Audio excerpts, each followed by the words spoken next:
मुकेश अंबानी ने एफएमसीजी में लगा दिया है एक नया शतक, एक नए ब्रांड इंडिपेंडेंस के साथ।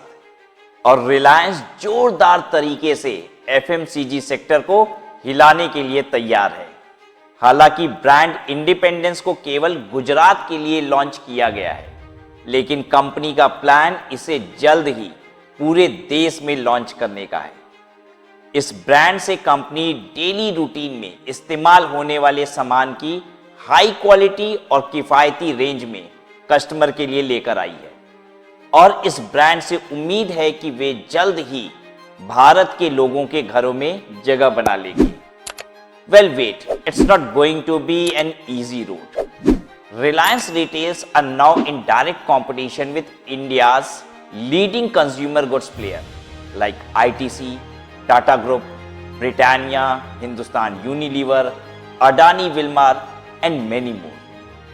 While ITC is the largest player in the packaged wheat flour market with over 3,500 crore in sales from the category, Tata Consumer Products Sampann is betting heavily on packaged kitchen items like pulses and spices.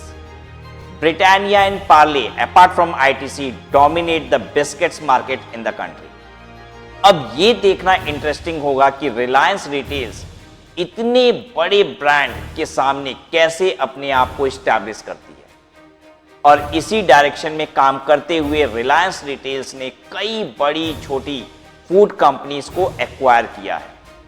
Reliance Industries Limited is in talks to acquire brands such as Garden Namkeen from Kevin Care, besides other brands such as Lohri Jeera and Bindu Beverages in a bid to strengthen its fast-moving consumer goods FMCG play. Reliance के पास जियो mart और Reliance mart के outlet की एक लंबी chain मौजूद है और इसी के साथ रिलायंस मार्केट में अपनी पकड़ बनाने के लिए तैयार है। But why are the biggest brands in India investing in the FMCG sector?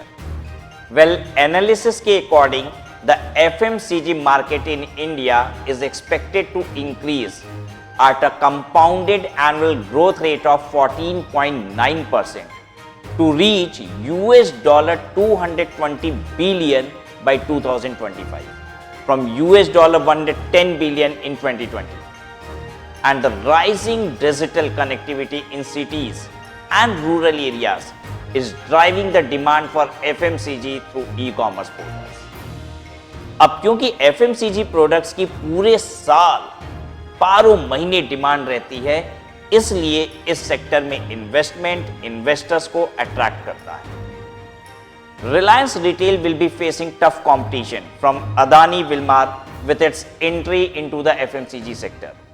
With Ambani and Adani being tough business rivals in India, this move is going to be interesting for the market peers. With Jio having a strong grip on the network sector, it is possible for Reliance कि वो अपने telecom sector की तरह FMCG sector में भी dominate कर सकता है। आपकी क्या राय है? कमेंट बॉक्स में बताइए।